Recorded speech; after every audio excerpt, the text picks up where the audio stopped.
ನಲ್ಲಿ ಜೇನುನೊಣಗಳು ಯಾವ ರೀತಿ ಪರಾಗಸ್ಪರ್ಶ ಕ್ರಿಯೆ ಮಾಡಿ ಇದು ಅನುಕೂಲ ಮಾಡ್ತವೆ ಅಂತಕ್ಕಂಥದ್ದು ಮೊದಲನೇದಾದರೆ, ಎರಡನೇದಾಗಿ ಜೇನು ಕುಟುಂಬಗಳನ್ನ ನಾವು ದಾಳಿಂಬೆ ತೋಟದಲ್ಲಿ ಯಾವ ರೀತಿ ನಿರ್ವಹಣೆ ಮಾಡಬೇಕು ಅಂತಕ್ಕಂಥದ್ದು ಬಹು ಮುಖ್ಯವಾಗಿರುತ್ತೆ. ದಾಳಿಂಬೆ ಗಿಡದಲ್ಲಿ ಇದ್ರಲ್ಲಿ ಸಿಂಪರಣೆ ಮಾಡಿದ ನಂತರ 70 ರಿಂದ 90 ದಿನಗಳ ಒಳಗಾಗಿ ಹೂ ಬಿಡ್ತಕ್ಕಂಥದ್ದು ಮತ್ತು ಪರಾಗಸ್ಪರ್ಶ ಕ್ರಿಯೆ ನಡೀತಕ್ಕಂಥದ್ದು ಮತ್ತು ಹೂವಿನಲ್ಲಿ ಕಾಯಿ ಕಟ್ತಕ್ಕಂಥ ಕ್ರಿಯೆ ಸಂಪೂರ್ಣವಾಗಿರುತ್ತೆ.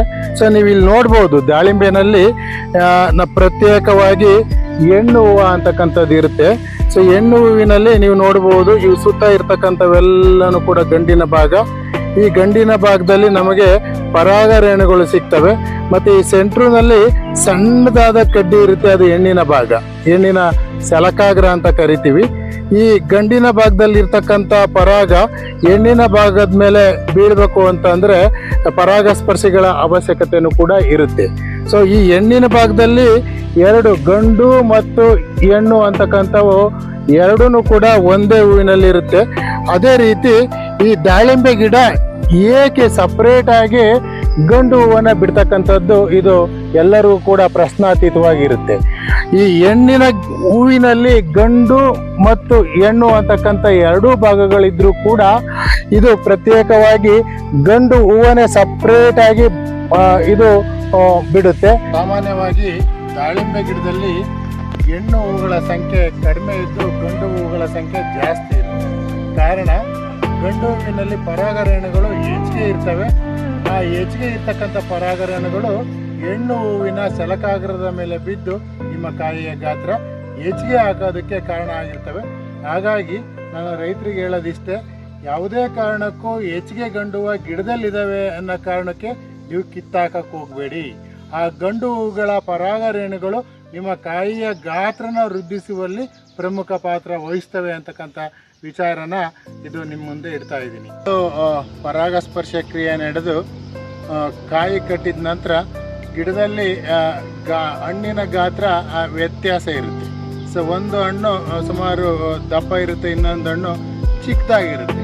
ಕಾರಣ ಇಷ್ಟೇ, ಯಾವ ಹಣ್ಣು ದಪ್ಪ ಗಾತ್ರದಲ್ಲಿರುತ್ತೆ ಆ ಹಣ್ಣಿನಲ್ಲಿ ಬೀಜಗಳ ಸಂಖ್ಯೆ ಜಾಸ್ತಿ ಇರುತ್ತೆ.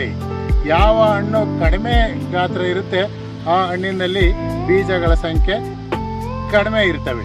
ಹೀಗಾಗಿ ಈ ದಪ್ಪ ಇರ್ತಕ್ಕಂಥ ಹಣ್ಣಲ್ಲಿ ಹೆಚ್ಚಿಗೆ ಬೀಜ ಇರೋದಕ್ಕೆ ಕಾರಣ ಏನಂತಂದರೆ, ಪರಾಗರೇಣುಗಳು ಹೆಣ್ಣಿನ ಸೆಲಕಾಗ್ರದ ಮೇಲೆ ಜಾಸ್ತಿ ವರ್ಗಾವಣೆ ಆಗಿರೋದ್ರಿಂದ ಸೊ ಬೀಜಗಳ ಒಂದು ಸಂಖ್ಯೆ ಆ ಗಾತ್ರ ದಪ್ಪ ಇರ್ತಕ್ಕಂಥ ಕಾಯಿನಲ್ಲಿ ಜಾಸ್ತಿ ಇರ್ತವೆ. ಪರಾಗರೇಣುಗಳು ಕಡಿಮೆ ಬಿದ್ದಲ್ಲಿ ಬೀಜಗಳ ಸಂಖ್ಯೆ ಸಣ್ಣ ಗಾತ್ರದ ಕಾಯಿನಲ್ಲಿ ಕಡಿಮೆ ಇರ್ತವೆ. ಜೇನುನೊಣಗಳ ಪರಾಗಸ್ಪರ್ಶ ಕ್ರಿಯೆಯ ಸಾಮರ್ಥ್ಯನ ನಾವು ಹೆಚ್ಚಿಗೆ ಮಾಡಬೇಕು ಅಂತ ಅಂದರೆ, ನಮಗೆ ಈ ಗಂಡು ಮತ್ತು ಹೆಣ್ಣು ಹೂವುಗಳಲ್ಲಿ ಮಕರಂದ ಮತ್ತು ಪರಾಗ ಸಿಕ್ಕಿದ್ರೂ ಕೂಡ ಸ್ವಲ್ಪ ಒಂದು ಕಪ್ ವಾಟ್ರು, 1 ಕಪ್ ಸಕ್ಕರೆನೆ ಕುದಿಸಿ ಆರಿಸಿ ನಾವು ಜೇನುನೊಣಗಳಿಗೆ ಕೊಟ್ಟಾಗ ಆ ಒಂದು ಜೇನುನೊಣಗಳ ಪರಾಗಸ್ಪರ್ಶ ಕ್ರಿಯೆಯ ಸಾಮರ್ಥ್ಯನೂ ಕೂಡ ನಾವು ಜಾಸ್ತಿ ಮಾಡ್ಬೋದು. ದಾಳಿಂಬೆ ತೋಟದಲ್ಲಿ ಕುಟುಂಬಗಳ ನಿರ್ವಹಣೆ ವಿಚಾರಕ್ಕೆ ನಾವು ಬಂದಾಗ ನಮ್ಗೆ ಈಗಾಗಲೇ ಗೊತ್ತಿದೆ, ಇದರಲ್ಲಿ ಹಿಡಿದು ಸುಮಾರು 70 ರಿಂದ 90 ದಿನಗಳ ಒಳಗೆ ಹೂವು ಮತ್ತು ಕಾಯಿ ಕಟ್ತಕ್ಕಂಥ ಎಲ್ಲ ಪ್ರಕ್ರಿಯೆನೂ ಕೂಡ ಮುಗಿಯುತ್ತೆ ಅಂತಕ್ಕಂಥದ್ದು ನಾವೆಲ್ಲರಿಗೂ ಗೊತ್ತಿರ್ತಕ್ಕಂಥ ವಿಚಾರ. ಈ ಹೂವಿನ ಹಂತದಲ್ಲಿ ಯಾವುದೇ ಕಾರಣಕ್ಕೂ ಕೂಡ ರಾಸಾಯನಿಕ ಕೀಟನಾಶಕಗಳನ್ನ ನಾವು ಹೊಡಿಬಾರ್ದು. ಕಾರಣ ಇಷ್ಟೇ, ನಾವು ಜೇನುನೊಣಗಳು ಪರಾಗಸ್ಪರ್ಶ ಕ್ರಿಯೆಗೆ ಹೋದಾಗ ಆ ರಾಸಾಯನಿಕ ವಸ್ತು ಆ ಹುಳುವನ್ನು ಸಾಯಿಸ್ತಕ್ಕಂಥ ಒಂದು ಅಂಶ ಇರುತ್ತೆ. ಹಾಗಾಗಿ ನಾವು ಯಾವುದೇ ಥರ ರಾಸಾಯನಿಕ ವಸ್ತುಗಳನ್ನ ನಾವು ಹೊಡಿಬಾರ್ದು. ಹೂವಿನ ಹಂತದಲ್ಲಿ ಸಾವಯವ ಕೀಟನಾಶಕಗಳಾದ ಬೇವಿನ ಕಷಾಯ ಮತ್ತು ಇನ್ಫ್ಯೂಸ್ ಅಂತಕ್ಕಂಥದ್ದು ಅದು ಕೂಡ ಒಂದು ಸಾವಯವ ಆಧಾರಿತ ಕೀಟನಾಶಕ. ಈ ಥರ ಕೀಟನಾಶಕಗಳನ್ನ ನಾವು ರಾತ್ರಿ ಸಮಯದಲ್ಲಿ ಹೊಡ್ಕೊಂಡು ಹಗಲು ವೇಳೆಯಲ್ಲಿ ನಾವು ಯಾವುದೇ ಕಾರಣಕ್ಕೂ ಕೀಟನಾಶಕ ಹೊಡಿದೇನೆ ಪರಾಗಸ್ಪರ್ಶ ಕ್ರಿಯೆನೇ ನಾವು ಎನ್ಕರೇಜ್ ಮಾಡಬೇಕಾಗುತ್ತೆ. ಮತ್ತು ಕುಟುಂಬಗಳನ್ನು ಮೊದಲೇ ಯಾವ ಜಾಗಕ್ಕೆ ಇಡಬೇಕು ಅಂತಕ್ಕಂಥದ್ದನ್ನ ನಾವು ನಿರ್ಧಾರ ತೆಗೆದುಕೊಳ್ಬೇಕಾಗ್ತದೆ. ಇಕ್ಕಿದ ನಂತರ ಅವನ್ನ ಬದಲಾವಣೆ ಮಾಡೋದು ತುಂಬಾ ಕಷ್ಟ. ಸೊ ಮೊದಲು ನಾವು ಕುಟುಂಬಗಳನ್ನ ಯಾವುದಾದ್ರೂ ಬಾರ್ಡ್ರ್ ಜಾಗದಲ್ಲಿ ನಿಮ್ಮ ತೋಟ 2 ಎಕರೆ ತೋಟ ಇದ್ದರೆ 2 ಎಕರೆ ತೋಟದಲ್ಲಿ ಯಾವುದೇ ಒಂದು ಬಾರ್ಡ್ರ್ನಲ್ಲಿ ಈ ಹೊಂಗೆ ಗಿಡ ಅಥವಾ ಬೇವಿನ ಗಿಡ ಅಥವಾ ಬೇರೆ ಯಾವುದಾದ್ರೂ ಹಣ್ಣಿನ ಗಿಡ ಇರುತ್ತೆ. ಆ ಒಂದು ಬಾರ್ಡ್ರುಗಳಲ್ಲಿ ಆ ಗಿಡದ ನೆರಳುಗಳಲ್ಲಿ ನಾವು ಕುಟುಂಬಗಳನ್ನ ಇಡಬೇಕಾಗುತ್ತೆ. ಸುಮಾರು ಜೇನುನೊಣಗಳು ನಾವು ತುಡಿಬೆ ಜೇನಿಗೆ ಬಂದರೆ ಅದು 2 ಕಿಲೋಮೀಟ್ರು ಸುತ್ತನೂ ಕೂಡ ಅದು ಹೋಗಿ ಪರಾಗಸ್ಪರ್ಶ ಕ್ರಿಯೆ ಮಾಡುತ್ತೆ. ಯುರೋಪಿಯನ್ ಜೇನು ಕುಟುಂಬಕ್ಕೆ ಬಂದರೆ ಇದು ಸುಮಾರು 3 ರಿಂದ 4 ಕಿಲೋಮೀಟ್ರ್ ದೂರ ಹೋಗಿ ಪರಾಗಸ್ಪರ್ಶ ಕ್ರಿಯೆ ಮಾಡುತ್ತೆ. ಅದೇ ರೀತಿ ಹೆಜ್ಜೇನು ಇದು ಕೂಡ 4 ಕಿಲೋಮೀಟ್ರ್ ಸುತ್ತಳತೆ ಹೋಗಿ ಪರಾಗಸ್ಪರ್ಶ ಕ್ರಿಯೆ ಮಾಡ್ತಕ್ಕಂಥ ಸಾಮರ್ಥ್ಯ ಇರೋದ್ರಿಂದ ನಾವು ಕುಟುಂಬಗಳನ್ನ ದಾಳಿಂಬೆ ಗಿಡದಡಿ ನಾವು ಇಡಬಾರ್ದು. ಆರ್ಡ್ರುಗಳಲ್ಲಿ ಯಾವುದೇ ಒಂದು ಗಿಡದಡಿ ಇಟ್ಟಾಗ ಅವು ದಾಳಿಂಬೆ ಗಿಡಕ್ಕೆ ಬಂದು ಪರಾಗಸ್ಪರ್ಶ ಕ್ರಿಯೆ ಮಾಡ್ತವೆ. ಮತ್ತು ಯಾವುದೇ ಕಾರಣಕ್ಕೂ ಕೂಡ ಓಪನ್ ಬಿಸಿಲಲ್ಲಿ ಇಟ್ಟಾಗ ಹೆಚ್ಚಿಗೆ ಬಿಸಿಲು ಆ ಒಂದು ಜೇನುನೊಣಗಳ ಒಂದು ಪರಾಗಸ್ಪರ್ಶ ಕ್ರಿಯೆಯ ಸಾಮರ್ಥ್ಯನೂ ಕೂಡ ಕಡಿಮೆ ಮಾಡ್ಬೋದು. ಇನ್ ಕೇಸ್ ನಾವು ಬಿಸಿಲಲ್ಲಿ ಇಟ್ಟಾಗ ಅದ್ರ ಮೇಲೆ ನಾವು ಬಾಕ್ಸ್ ಮೇಲೆ ಒಂದು ಗೋಣಿ ಚೀಲನ ಹಾಕಿ ದಿನಕ್ಕೆ 2 ಬಾರಿಯಂತೆ ನಾವು ಗೋಣಿ ಚೀಲಕ್ಕೆ ನೀರು ಹಾಕಿದಾಗ ಅಲ್ಲಿ ಏನು ಉಷ್ಣತೆ ಜಾಸ್ತಿ ಆಗಿರುತ್ತೆ ಆ ಉಷ್ಣತೆನೇ ನಾವು ಕಡಿಮೆ ಮಾಡಿ ಅವುಗಳ ಒಂದು ಚಲನವಲನಕ್ಕೆ ನಾವು ಸಹಕಾರಿ ಮಾಡಬೇಕಾಗುತ್ತೆ. ನಾವು ಕುಟುಂಬಗಳನ್ನ ಯಾವುದೇ ಕಾರಣಕ್ಕೂ ಕೂಡ ಗಿಡದ ಅಡಿನಲ್ಲಿ ನಾವು ಇಡಬಾರ್ದು. ಗಿಡದ ಅಡಿನಲ್ಲಿ ಇಟ್ಟಾಗ ಏನಾಗುತ್ತೆ ಅಂತ ಅಂದರೆ ನಾವು ಸ್ಪ್ರೇ ಮಾಡ್ತಾ ಇರ್ತೀವಿ. ಸ್ಪ್ರೇ ಮಾಡಿದಾಗ ಆ ಸ್ಪ್ರೇ ತೊಟ್ಟುಗಳು ಆ ಕುಟುಂಬದ ಮೇಲೆ ಬಿದ್ದಾಗ ಆ ಕುಟುಂಬದಲ್ಲಿರ್ತಕ್ಕಂಥ ಜೇನುನೊಣಗಳು ಸತ್ತು ಹೋಗ್ತಕ್ಕಂಥ ಒಂದು ಸಾಧ್ಯತೆ ಜಾಸ್ತಿ ಇರುತ್ತೆ. ಮುಖ್ಯವಾಗಿ ಜೇನುನೊಣಗಳಿಗೆ ಬಾಧಿಸ್ತಕ್ಕಂಥ ಕೀಟ ಅಂದರೆ ಇರುವೆ. ಎಲ್ಲ ಜಮೀನುಗಳು ಕೂಡ ಇರುವೆಗಳಿರ್ತವೆ. ಇರುವೆ ಇಲ್ಲದ ಜಾಗದಲ್ಲಿ ಇಟ್ಟರೂ ಕೂಡ ನಾವು ಆ ಒಂದು ಜೇನುನೊಣಗಳಿಗೆ ಒಂದು ಸ್ಟ್ಯಾಂಡ್ ಕೊಟ್ಟಿರ್ತೀವಿ. ಆ ಸ್ಟ್ಯಾಂಡ್ ಮಧ್ಯೆ ಒಂದು ಸಿಲ್ವರ್ ಪ್ಲೇಟ್ನ ವೆಲ್ಡಿಂಗ್ ಮಾಡಿರ್ತೀವಿ. ಆ ಒಂದು ಜಾಗಕ್ಕೆ ನೀರು ಅಥವಾ ವೇಸ್ಟ್ ಆಯಿಲ್ ಹಾಕೋದ್ರ ಮುಖಾಂತರ ನಾವು ಇರುವೆ ಹತೋಟಿ ಕ್ರಮಗಳನ್ನ ಮಾಡ್ಬೋದು. ಒಂದು ರೈತರ ತೋಟಗಳಲ್ಲಿ ಏನು ದಾಳಿಂಬೆ ತೋಟದ ಸುತ್ತಲೂ ಕೂಡ ಯಾವುದೇ ಗಿಡಗಳನ್ನ ಅವರು ಬೆಳೆಸಿರೋದಿಲ್ಲ. ಅಂತಹ ಸಂದರ್ಭದಲ್ಲಿ ನಾವು ತಾತ್ಕಾಲಿಕವಾಗಿ ನಾವು ಚಪ್ಪರ ಹಾಕೋದ್ರ ಮುಖಾಂತರ ಅಥವಾ ನೈಲಾನ್ ಮೆಶ್ ಹಾಕೋದ್ರ ಮುಖಾಂತರ ನಾವು ನೆರಳನ್ನು ಜೇನುನೊಣಗಳಿಗೆ ಕೊಡಬೇಕಾಗುತ್ತೆ. ದಾಳಿಂಬೆ ತೋಟದಲ್ಲಿ ದಾಳಿಂಬೆ ಬೆಳೆಗೆ ಅಗತ್ಯ ಆಗಿರ್ತಕ್ಕಂಥ ಸಾಮಗ್ರಿಗಳನ್ನ ನಾವು ಸ್ಟೋರ್ ಮಾಡೋದಕ್ಕೆ ಒಂದು ಸಣ್ಣದಾಗಿ ಸೆಡ್ಡನ್ನು ನಿರ್ಮಾಣ ಮಾಡಿರ್ತಾರೆ. ಆ ಸೆಡ್ಗಳ ಮುಂದೆ ಏನಾದರೂ ನಮಗೆ ಜಾಗ ಇದ್ದಲ್ಲಿ ಆ ಒಂದು ಜಾಗದಲ್ಲಿ ನಾವು ಜೇನು ಕುಟುಂಬಗಳನ್ನ ಇಟ್ಟರೆ ನೇರವಾಗಿ ನಾವೇನು ಗಿಡಗಳಿಗೆ ಸಿಂಪಡಣೆ ಮಾಡ್ತೀವಿ ಆ ಸಿಂಪಡಣೆ ಆ ಜೇನು ಕುಟುಂಬಗಳ ಮೇಲೆ ಬೀಳದೆ ರೀತಿಯಲ್ಲಿ ನಾವು ಎಚ್ಚರ ವಹಿಸ್ಬೋದು. ಮತ್ತು ಅವು 2 ರಿಂದ 3 ಕಿಲೋಮೀಟ್ರು ಹೋಗಿ ಪರಾಗಸ್ಪರ್ಶ ಕ್ರಿಯೆ ಮಾಡೋದ್ರಿಂದ ಆ ಮನೆಯಲ್ಲಿಟ್ಟರೂ ಕೂಡ ನಿಮ್ಮ ತೋಟದಲ್ಲಿ ಆರಾಮಾಗಿ ಪರಾಗಸ್ಪರ್ಶ ಕ್ರಿಯೆನೇ ಮಾಡ್ತವೆ. ನಮಸ್ಕಾರ, ನನ್ನ ಹೆಸರು ನಂಜುಂಡೇಗೌಡ. ಈ ದಾಳಿಂಬೆ ಬಗ್ಗೆ ಈಗ ಫ್ಲವರಿಂಗು ಸೆಟ್ಟಿಂಗು ಈಗ ಅಟ್ ಪ್ರೆಸೆಂಟ್ ಇದರಲ್ಲಿ ಏನಾಗುತ್ತೆ ಅಂದರೆ ದಾಳಿಂಬೆ ಹೇಗೆ ಅಂದರೆ ಬೆಳೆಯೋದು ಭಾಳ ಕಷ್ಟನೂ ಇದೆ. ಅದನ್ನು ನಾವು ಯಾವ ರೀತಿ ನೋಡಿಕೊಂಡ್ರೆ ನಾವು ಅದ್ರ ಜೊತೆಯಲ್ಲಿದ್ದರೆ ದಾಳಿಂಬೆನ ಚೆನ್ನಾಗಿ ಬೆಳಿಬೋದು. ಇದರಲ್ಲಿ ಇದರಲ್ಲಿ ಏನಾಗುತ್ತೆ, ದಾಳಿಂಬೆಗೆ ತಜ್ಞರ ಒಂದು ಸಲಹೆ ಭಾಳ ಮುಖ್ಯ. ನಮಗೆ ಸುನಿಲ್ ತಾಮ್ಗಾಳೆ ಅವರು ಮೊದಲಿನಿಂದಲೂ ಅದಕ್ಕೆ ನಮಗೆ ಇದರ ಸಲಹೆ ಕೊಡ್ತಾರೆ. ಆ ಸಲಹೆಯಂತೆ ನಾನು ಫಾಲೋ ಮಾಡ್ತೇನೆ. ಯಾಕಂದರೆ ಈ ದಾಳಿಂಬೆಯಲ್ಲಿ ಕ್ಲಿಷ್ಟಕರವಾದ ಒಂದೊಂದು ಸಾರಿ ಬರುತ್ತೆ ನೋಡಿ. ಇದು ಕೆಲವ್ರಿಗೆ ಮಳೆ ಆಗಿದೆ, ಕೆಲವ್ರಿಗೆ ಮಳೆ ಆಗಿಲ್ಲ, ನಮಗೆ ಮಳೆ ಇಲ್ಲ. ಆದ್ರೂ ಅದನ್ನು ಹೆಂಗೆ ತಗೋಬೇಕು ಅನ್ನೋದನ್ನ ಅವರು ಸಲಹೆ ಕೊಡ್ತಾರೆ. ಅದನ್ನು ನಾವು ಫಾಲೋ ಮಾಡ್ತೀವಿ. ಏನಂದರೆ ನೀವು ಯಾವಾಗಲೂ ಗಿಡದ ಜೊತೆಯಲ್ಲಿರಬೇಕು.